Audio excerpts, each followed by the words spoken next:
ಎಲ್ರಿಗೂ ನಮಸ್ಕಾರ. ಕೂತ್ಕೊಂಡೆ ಮಾತಾಡಲಾ? Okay sir. ನನಗೇನಿಲ್ಲ, ನಿಂತ್ಕೊಳ್ಳೋಕ್ಕೂ ತೊಂದರೆ ಇಲ್ಲ.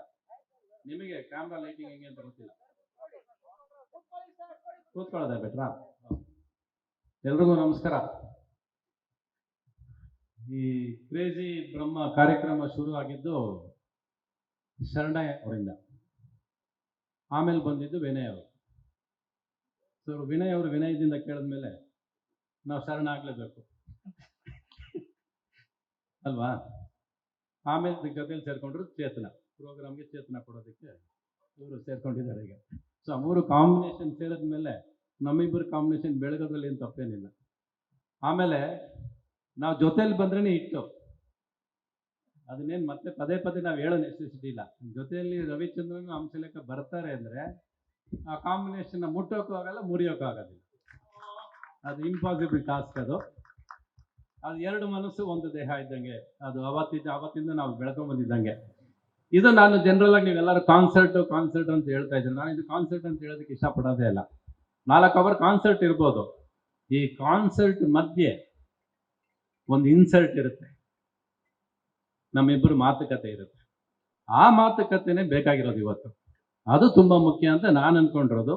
ಅಂದರೆ ಈ ನಮ್ಮಿಬ್ಬರ ಜರ್ನಿ ಹತ್ತತ್ರ 16 ವರ್ಷ ಒಟ್ಟಿಗೆ ಪ್ರಯಾಣ ಮಾಡಿದ್ದು ನಾವು. ಹತ್ತತ್ರ 2001ವರೆಗೂ ಒಟ್ಟಿಗೆ ಪ್ರಯಾಣ ಮಾಡ್ಕೊಂಡು ಬಂದ್ವಿ. ಆಮೇಲೆ ಬಿರುಕಾಗಿದೆ, ಆಮೇಲೆ ಒಟ್ಟಿಗೆ ಆಗಿದೆ, ಏನೇನೋ ಆಗಿದೆ. ಆ ಮಾತುಗಳು, ಆ ಬಿರುಕುಗಳು, ಆ ಸಂತೋಷಗಳು ಅವೆಲ್ಲ ಹಂಚ್ಕೊಂಡಾಗ ಇವತ್ತಿನ ಜನ್ರೇಷನ್ಗೆ ಈ ಹಾಡುಗಳು ಹೆಂಗೆ ಮೂಡು ಬಂತು, ಹೆಂಗೆ ಉಟ್ಕೋತು, ಹೆಂಗೆ ಮಾಡಿದ್ವಿ ನಾವು, ಆ ಜರ್ನಿ ಇದೆಯಲ್ಲ, ಆ ಜರ್ನಿ ತುಂಬ ಚೆನ್ನಾಗಿ ಕಾಣಿಸುತ್ತೆ, ಚೆನ್ನಾಗಿರುತ್ತೆ ಅಂತ ನಾನು ನಂಬಿದ್ದೀನಿ ಅವತ್ತಿಗೆ. ಆ ಮಾತುಕತೆಗೋಸ್ಕರ ನಾನು ಕಾಯ್ತಾ ಇರೋದು. ಯಾಕಂದರೆ ಆ 15 years 16 yearsಲ್ಲಿ ಇದ್ದಿದ್ದು ಒಂದು ಪ್ರೇಮ ಲೋಕ ಇದೆಯಲ್ಲ, ಆಮೇಲೆ ಆಗಿದ್ದೆ ಏಕಾಂಗಿ ಅದು.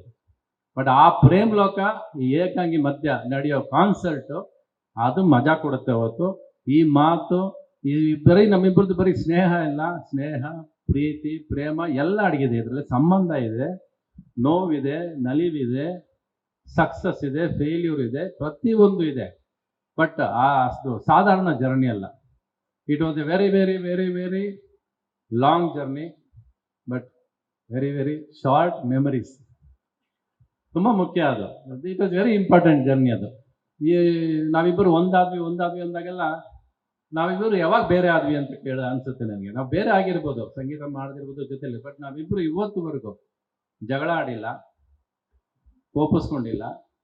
ಒಳಗಿಟ್ಕೊಂಡಿದ್ವಿ ಕೋಪ. ಅವ್ರಿಗೂ ಇರ್ಬೋದೇನೋ ನನ್ನ ಮೇಲೆ, ನನಗೂ ಅವ್ರ ಮೇಲೆ ಕೋಪ ಇತ್ತೇನೋ, ಒಳಗಿತ್ತು. ತೋರಿಸ್ಕೊಳ್ಳೋಕ್ಕೆ ಧೈರ್ಯ ಇಲ್ಲ, ತೋರಿಸ್ಕೊಳ್ಳೋಕ್ಕೆ ಮನಸ್ಸಿಲ್ಲ. ಯಾಕಂದರೆ ಅದು ಅಂಥ ಒಂದು ಸ್ನೇಹ ಅಡಗಿತ್ತು ನಮ್ಮಿಬ್ಬರಲ್ಲಿ. ಆ ಸ್ನೇಹನ ಮತ್ತೆ ಒಂದು 25 ವರ್ಷ ಆದ್ಮೇಲೆ ಮೆಲುಕು ಹಾಕೋದಿದೆಯಲ್ಲ, ಅದು ಚಂದ. ಅದನ್ನು ನೀವು ಅರೇಂಜ್ ಮಾಡಿದಿರಲ್ಲ, ಅದು ನಮ್ಮಿಬ್ಬರು ಕಾಂಬಿನೇಷನಲ್ಲಿ ಹಾಕಿ ಈ ಸ್ನೇಹಕ್ಕೆ ಮತ್ತೆ ಜೀವ ತುಂಬಕ್ಕೆ ಹೊರಟಿದ್ದೀರಲ್ಲ ಎಲ್ಲರೂ ಸೇರಿಕೊಂಡು. ಆ ಜೀವ ಹೇಗೆ ತಡಪಡಿಸ್ತು, ಹೇಗೆ ಒದ್ದಾಡ್ತು ಅನ್ನೋದನ್ನ ಆ ಕಾನ್ಸರ್ಟಲ್ಲಿ ಕೇಳಿ ನೀವು. ಸಾಧಾರಣ ಜರ್ನಿ ಅಲ್ವೇ ಅಲ್ಲ. Our songs are lessons. Music ಇಂಡಸ್ಟ್ರಿಗೆ ನಾವು ಮಾಡಿದ ಸಾಂಗ್ಸ್ ಒಂದು ಪಾಠ. ಇವತ್ತಿಗೂ ಆ ಸಂಗೀತ ಯಾರು ಮಾಡೋಕ್ಕಾಗೋದಿಲ್ಲ, ಇನ್ನು ಮುಂದಕ್ಕೂ ಮಾಡೋಕ್ಕಾಗೋದಿಲ್ಲ. ಅದು ಹಂಗೆ. ಅದು ನಾನು ಪ್ರತಿ ಸಲ ಹೇಳ್ತೀನಿ, ಇನ್ನೋಸೆನ್ಸ್ ಇನ್ ಬ್ರಿಲಿಯನ್ಸ್ ಸೇರಿಕೊಂಡು ಆ್ಯರಗನ್ಸ್ ಇಂದ ಮಾಡಿದಂಥ ಸಾಂಗ್ಸ್. ಅದು ಹುಚ್ಚುತನ, ನಮಗೆ ಏನೋ ಮಾಡಬೇಕು ಹುಚ್ಚುತನ. ನಾನು ಹುಚ್ಚಿನ ಥರ ಬರ್ತಿದ್ದೆ, ಅವ್ರು ಹುಚ್ಚಿನ ಥರ ಮಾಡ್ತಿದ್ದೆ. ಸೊ ಎರಡು ಹುಚ್ಚು ಸೇರಿದಾಗ ಆಗಿದ್ದೆ 16-17 years ಜರ್ನಿ ಅದು. ಸೊ ಆ ಜರ್ನಿನ ನೀವು ಇಡೀ 4 ಅವರ್ ಅಲ್ಲ ರೀ, 40 ಅವರ್ ಕೊಡಿ, 40 ದಿವಸ ಕೊಡಿ, ಎಷ್ಟು ಮಾತಾಡಿದ್ರೂ ಸಾಲದಿಲ್ಲ. ಒಂದೊಂದು ಸಾಂಗ್ ಕ್ರಿಯೇಟ್ ಆದಾಗಲೂ, ಒಂದೊಂದು ಸಾಂಗ್ ಆದಾಗಲೂ ಕೂಡ ಒಂದೊಂದರಲ್ಲಿ ಹಿಂದೆ ಒಂದೊಂದು ಕಥೆಗಳಿದೆ.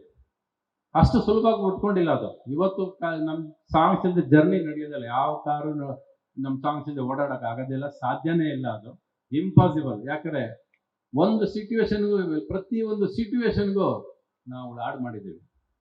ಇಂಥ ಸಾಂಗಿಗೆ ಸಿಚುವೇಶನ್ ಇಲ್ಲ ಅಂತ ಹೇಳೋದು ಕಷ್ಟ. ಯಾವುದೋ ಒಂದೆರಡು ಇಲ್ಲದೆ ಇರ್ಬೋದು, ಬಟ್ ಮ್ಯಾಕ್ಸಿಮಮ್ ಪ್ರತಿ ಸಿಚುವೇಶನ್ಗೂ ಒಂದು ಹಾಡು ಮಾಡಿದ್ದೀವಿ ನಾವು. ಸೊ ನಾನು ಬಾ ಅಂತ ಕರಿತಿಲ್ಲ ಯಾರನ್ನೋ, ನೀವು ಬರ್ತೀರಂತ ನಂಬಿದ್ದೀನಿ ನಾನು. ನಿಮ್ಮ ಈ ಕಾಂಬಿನೇಷನ್ ನೋಡೋ ಖುಷಿ ಪಡ್ಬೇಕು ನೀವು. ಇವತ್ತಿನ ಜನ್ರೇಷನ್ ಬೇಕು ಈ ಕಾಂಬಿನೇಷನ್. ಅವತ್ತು ಏನು ಮಾಡ್ಕೊಳ್ಬೇಕು, ಈ ಸ್ನೇಹಕ್ಕೋಸ್ಕರ ಬರಬೇಕು, ಈ ಪ್ರೀತಿ ಉಳ್ಸೋಕ್ಕೋಸ್ಕರ ಬರಬೇಕು ನೀವು.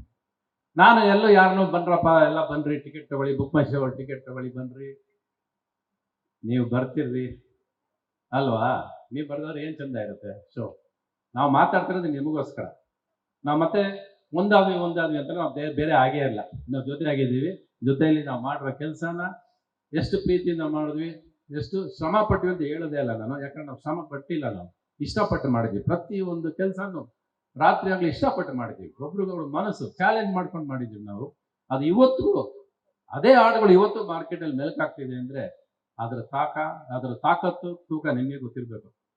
ಸಾರ್ ಹೇಳಿದ್ರೆ ಇವತ್ತು ನೀವು ಮಾತುಗಾರ ಅಂತ ಅಲ್ವಾ? 45 ವರ್ಷ ಆದ್ಮೇಲೆ ಮೈಯಲ್ಲಿ ತೂಕನೂ ಜಾಸ್ತಿ ಆಯ್ತು, ಮಾತಲ್ಲಿ ತೂಕನೂ ಜಾಸ್ತಿ ಆಯ್ತು, ಎರಡೂ ಒಟ್ಟಿಗೆ. ಸೊ ಅದು ಜರ್ನಿ.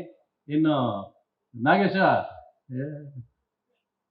ಇವನ ಹತ್ರ ಜಗಳ ಆಡ್ಕೊಂಡೇ ಶುರು ಆಗೋದು ಪ್ರತಿ ದಿವಸ. ಅವನು ಹಿಂಗಾಗಿದ್ವಿ ನೋಡಿ ಇವತ್ತು. ಡಬಲ್ ತೂಕ ಆಗೋದು ಅಲ್ಲದೆ ಮಾತೇ ಇಲ್ಲ ನಮ್ಮ ಮಗಂದು ಇವತ್ತು.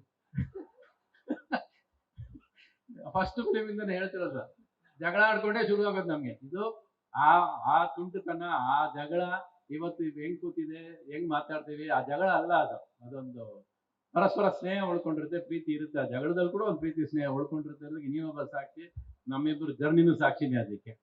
ಸೊ ದಯವಿಟ್ಟು ಏನು ಮಳೆ ಅಂತಿರಲ್ಲ ಮೇಡಮ್, ಮಳೆಗೆ ಎದುರುವಂತ ಕೆಲಸನೇ ಇಲ್ಲ. ಮಳೆ ಬರ್ದೋದ್ರೆ ನಾವು ಸ್ವಾತಿ ಮುತ್ತಿನ ಮಳೆಯನ್ನು ಎಲ್ಲಿ ಮಾಡ್ತಿದ್ವಿ, ಇನ್ನು ಪ್ರೀತಿ ಎಲ್ಲಿ ಮಾಡ್ತಿದ್ವಿ, ಚಿಟಪಟ ಸಾಂಗ್ ಎಲ್ಲಿ ಮಾಡ್ತಿದ್ವಿ, ಮಳೆಯೋ ಮಳೆ ಅದೊಂದು ಸಾಂಗ್ ಮಾಡಿದ್ವಲ್ಲ, ಅದು ಎಷ್ಟು ಸಾಂಗ್ಸ್ ಮಳೆ ಈಗ ರವಿಚಂದ್ರನ್ ಸಾಂಗ್ಸೇ ಇರ್ತಿರ್ಲಿಲ್ಲ ಒಂದು ಕಾಲದಲ್ಲಿ. ರವಿಚಂದ್ರನ್ ಮಳೆ ಸಾಂಗ್ಸು, ರೊಮ್ಯಾನ್ಸ್ ಸಾಂಗ್ಸ್ ಅಂತ ಇರೋದು. ಪ್ರೇಮ್ ಲೋಕದಲ್ಲಿ ನಾವು ಪ್ರೇಮ್ ಲೋಕ ಶೂಟಿಂಗ್ ಮಾಡ್ತಿರ್ಬೇಕಾದ್ರೆ ಕುದುರೆಮುಖದಲ್ಲಿ ಹೆವಿ ರೈನ್ಸು, ಕ್ಯಾಮ್ರಾಮ್ಯಾನ್ ಎಲ್ಲ ಗಾಡಿ ಒಳಗೆ ಚಳಿಯಲ್ಲಿ ಕೂತ್ಕೊಂಡ್ಬಿಟ್ಟಿದ್ದಾರೆ. ನಾನು ಗಾಡಿಯಿಂದ ಇಳಿದು ಮಳೆ ನಡ್ಕೊಂಡ್ಬಂದು ಇಲ್ಲಿರಿ ಮಳೆಯಲ್ಲೇ ಶೂಟಿಂಗ್ ಸ್ಟಾರ್ಟ್ ಅಂದೆ. ಸೊ ಆ ಥರ ಜೀವನ ಮಾಡಿದವನು. ಈ ಜನ ಮಳೆಗೆ ಎದುರೋದು ಇಲ್ಲ. ಮಳೆ ಬಂದರೆ ಒಳ್ಳೆ ಶಕುನ. ಮಳೆ ಬರೋದನ್ನ ನಾವು ಬರಬೇಡ ಅಂತ ಹೇಳೋಕ್ಕಾಗೋದಿಲ್ಲ. ಆದರೆ ಮಳೆ ಬಂದರೆ ಅದಕ್ಕೇನೇನು ಸೌಕರ್ಯ ಮಾಡೋಕ್ಕೆಲ್ಲ ಮಾಡಿಟ್ಟಿದ್ದಾರೆ. ಬನ್ರಿ, ಮಳೆಗೆಲ್ಲ ಎದ್ರುಕೊಂಡು ಯಾರು ಕೂತಿರ್ತಾರೆ. ಮಳೆ ಬಂದರೆ ಬರೀ ರೈನ್ ಸಾಂಗ್ಸ್ ಹಾಕೊಂಡು ಮಾಡೋಣ ಅವತ್ತು ಅಷ್ಟೇ, ಏನು ತೊಂದರೆ ಇಲ್ಲ. We are not scared of ಮಳೆಗೆಲ್ಲ ಏನು ಭಯ ಇಲ್ಲ. ಪ್ರೀತಿಯಿಂದ ಎಷ್ಟು ಜನ ಬರ್ತೀರೋ ಬನ್ರಿ, ಎಷ್ಟು ಜನ ಹರಿಸ್ತಿರೋ ಅಷ್ಟವ್ರು ಹರಿಸ್ರಿ. ಇಂಟ್ರೆಸ್ಟಿಂಗ್ ಮತ್ತು ಇನ್ಫಾರ್ಮೇಟಿವ್ ವಿಡಿಯೋಗಳನ್ನ ಮಿಸ್ ಮಾಡ್ಕೋಬೇಡಿ. ಈಗಲೇ ಸಬ್ಸ್ಕ್ರೈಬ್ ಮಾಡಿ.